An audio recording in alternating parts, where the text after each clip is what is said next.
Forgotten battle for Gueriat el Atach in Tunisia in April 1943 is much greater in scale, space, and forces and heroism than would be suggested by the well-worn photographs of Tiger 131 sitting alone on a hilltop after capture. Tiger 131 of the 504th Heavy Tank Battalion, the first running Tiger to be exploited in the West, the most studied Tiger, and the only Tiger running today. Its capture in late April 1943 was the climax to more than 4 months of fighting between German Tiger tanks and Western Allied forces in Tunisia.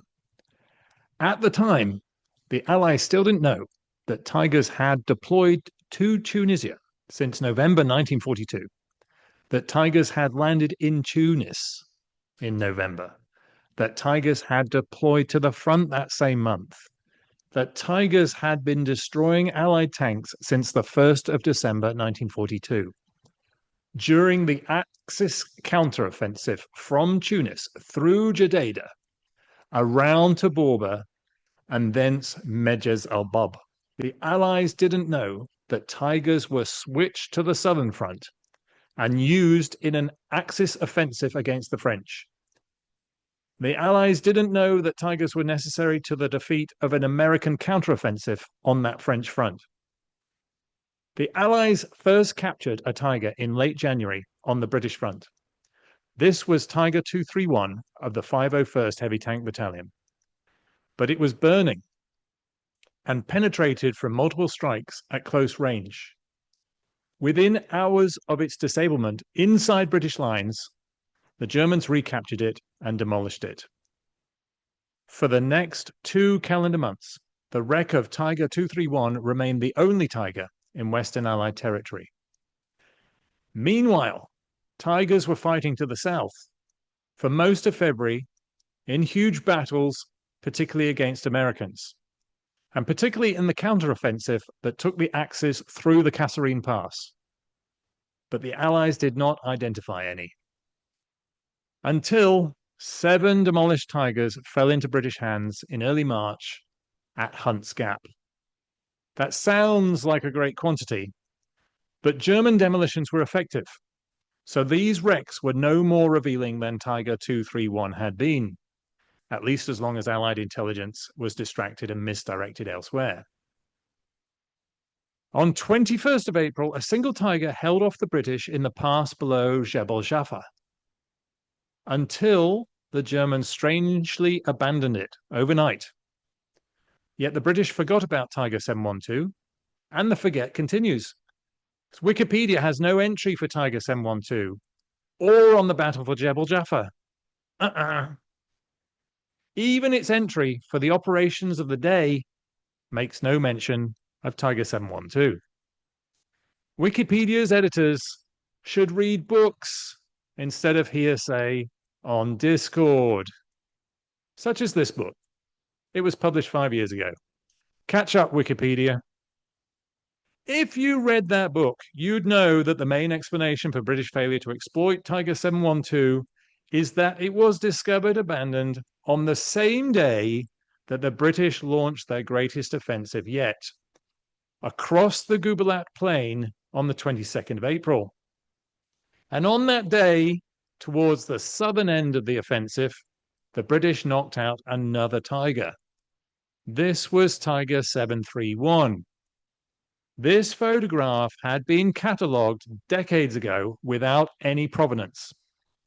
But I confirm Tiger 731's place and date and manner of defeat by comparing the battlefield today and reading the primary sources for the battles around Gueriat Plain, through which I discovered an account of this very Tiger's final battle. There's another lesson there. Tiger 731 was valuable because it didn't burn, and the Germans couldn't demolish it because they couldn't get at it. But the Allies could not exploit Tiger 731 so long as Axis force retained the dominating heights, and they did so until after the final Axis surrender in Tunisia, as told in this book. Trumping all these trophies was Tiger 131 of the 504th. captured in almost perfect condition atop Gueriat Ridge, astride a road to Tunis on 24th of April. Yet Tiger 131's provenance came to be lost in a false claim by Peter Gudgeon that Tiger 131 was the same Tiger, i.e. Tiger 712, that had been found abandoned below Djebel Djaffa 2 days earlier. Now, Gudgeon was a hero.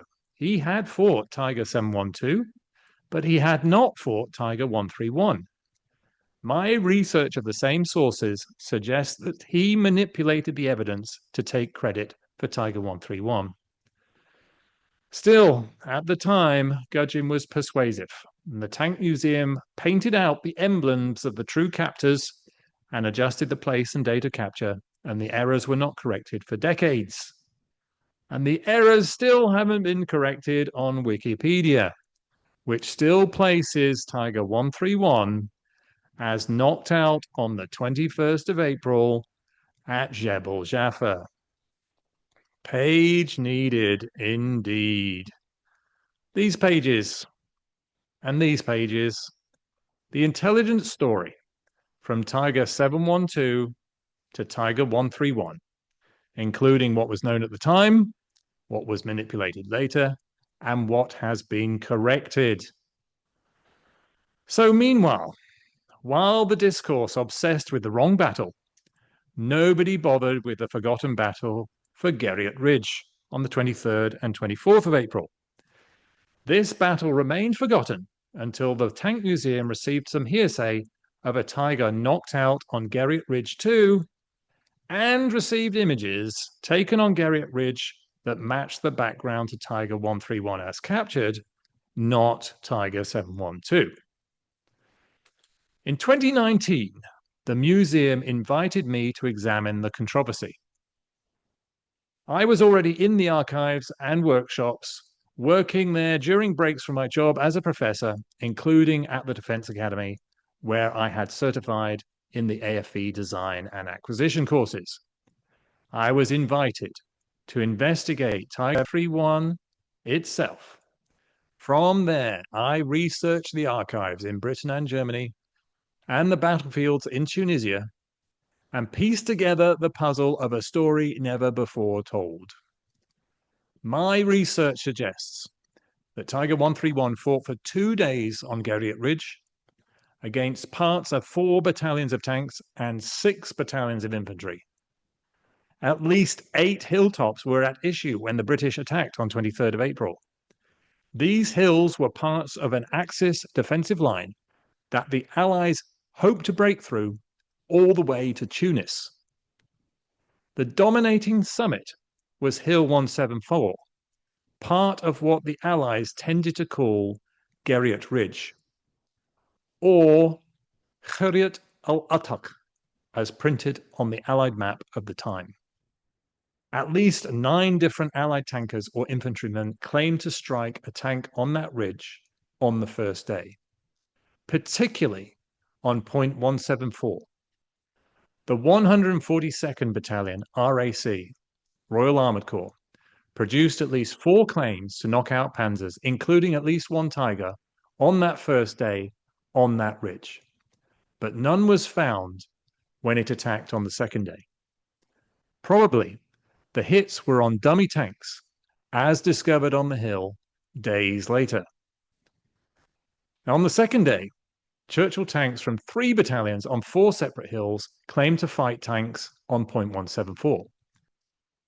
But Tiger 131 was the only German tank ever found on the hill. Probably, Tiger 131 was the only German tank to fight on point 174, although towed guns and dummy tanks provided the illusion of other Tigers. Only 10 Tigers were operational that day. On an enormous front, Tiger 131 likely didn't join the fight until mid-afternoon on the first day. After hours of traveling from reserve to the front, under skies dominated by Allied aircraft in bright sunshine, and along rough tracks categorized as roads at the time, through olive groves, and finally up a steep ridge. No Allied reports of a tank on point 174 can be found before mid-afternoon of the first day. The location was a commanding position, hull down from the perspective of most Allied positions. That hull down position would be used repeatedly through the first day and the second day, and would be the position where Tiger 131 was finally abandoned. The Churchill tanks effectively withdrew from their first fight with the Tiger. Then a German counterattack, probably including Tiger 131, forced the British infantry to abandon nearby point 1582. The Churchills rallied and came back to the ridge preceding Gueriat Ridge. But the Tiger had the final say, as witnessed by the commander of an infantry battalion already occupying that preceding ridge. And I quote, "About half an hour later, a squadron of our Churchills arrived, led by Lieutenant Colonel Birkbeck, their commanding officer. He said to me, 'Where is this Tiger?' I walked beside his tank up a small rise, and immediately the Tiger made one of its periodic appearances. Birkbeck had his head out of his turret and peered through field glasses at the Tiger. Poor devil, just as he said, 'Right, I've got it now,' the Tiger fired its 88mm gun and scored a direct hit on Birkbeck's Churchill. Birkbeck disappeared into the tank, which then brewed up. We pulled out the driver, who was badly injured, but Birkbeck was killed outright. This was too much for the tank squadron, who packed up and left us to get on with it." Tiger 131 was probably responsible for the losses of at least 3 Churchill tanks on the first day, perhaps 6. 6, if the Tiger were responsible for any of the strikes that the tankers themselves attributed to anti-tank guns. Records left by the units and the brigade workshops tell us that on the first day alone, the attackers lost at least 38 Churchill tanks. 12 were recovered to workshops with mechanical issues on that first day. 14 were abandoned with broken tracks or in ditches or craters. 6 were disabled solely by landmines, and 6 were hit by armor-piercing shots. Of the 6 Churchills hit by armor-piercing shots, 3 were blamed on anti-tank guns. Perhaps the Tiger hadn't been identified early enough. The Tiger had seen off a battalion of Churchill tanks and 5 battalions of infantry on the first day, 23rd of April. The British suffered more than 500 casualties that day alone. On the second day, Tiger 131 would struggle with parts of 3 battalions of Churchill tanks and 6 battalions of infantry before it succumbed. The Allied tank attack of the second day was delayed by the reorganization and reinforcements urgently required overnight, after the final attempt of the first day to take Gueriat Ridge had ended in darkness and recrimination. The tankers were still planning and assembling in full daylight on the morning of the second day. In fact, the tanks did not attack until the afternoon of the second day. From the infantry's perspective, the tanks were late and useless. The Sherwood Foresters crossed the crest of point 151 without seeing any tanks. They got into the enemy's positions on Gueriat Ridge, but lost about 40% of personnel assigned at company echelon. The ordeal for the Sherwood Foresters did not end with their arrival at point 174. The hill remained partly in enemy hands, under artillery fire from both sides, and subject to counterattacks.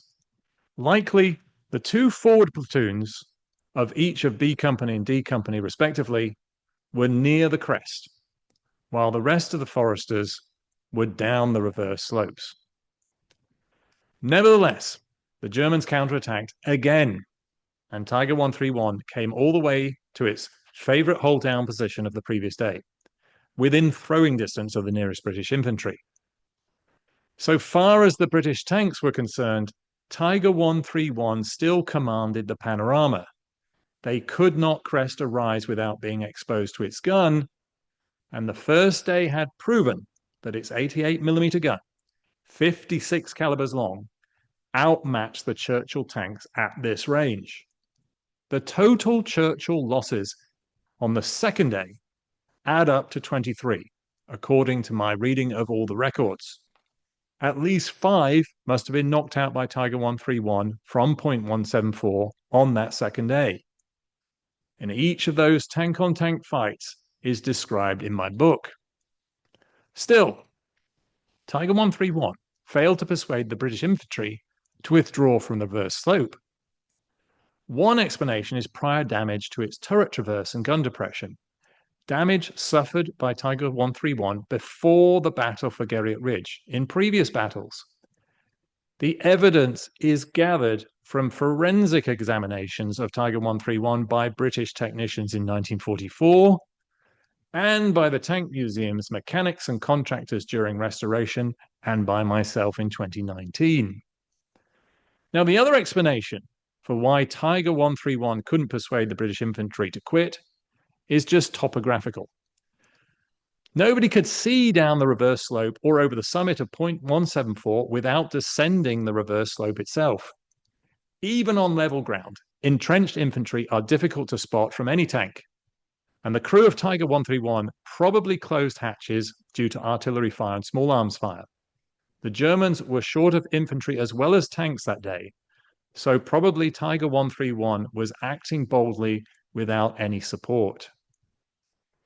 Tiger 131's crew must have been aware that British infantry were down the reverse slope, but that does not mean the crew could see them.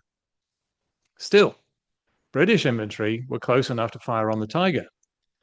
Their weapons included a Piat, or projector infantry anti-tank, and a captured 75mm gun. Now, surviving Sherwood Foresters claimed to have hit Tiger 131 with both weapons. But Tiger 131 itself provides no evidence for any strikes other than high explosive shells. The hearsay from the Piat operator suggests the Piat round bounced off. Meanwhile, the soldiers on the 75mm gun later told journalists that they had knocked out the Tiger. But at best, they fired a high explosive shell that scarred but did not penetrate the armor. Meanwhile, indirect fire from both sides was dropping high explosive shells on the ridge, which produced large energetic fragments such as these, gathered from the battlefield itself during my research. Tiger 131 was already scarred by high explosive impacts in prior battles. It received more scars on 24th of April. Later that day, Churchill tanks swarmed around point 174, using the reverse slopes of other hills and partially hidden gullies, while other Churchill tanks provided overwatch from hull-down positions. While Tiger 131 was relocating to engage the many tanks around it, it was hit by 6-pounder shots. Now, as I document in the book, none of these strikes was necessarily disabling, but cumulatively, the prior damage and the new damage certainly reduced Tiger 131's lethality and probably shocked its crewmen into overestimating the damage. They abandoned Tiger 131. I reconstructed Tiger 131's final battles. I found the eyewitness accounts for its demise. I identified the men, the timings, the locations, and the ranges. But to read Tiger 131's battles, you'll need the book. Or you could rely on Wikipedia, which is misleading. Here, here, here, here, and here, and that's all you're going to get from Wikipedia about Tiger 131's damage. So you've seen the movie, now buy the book.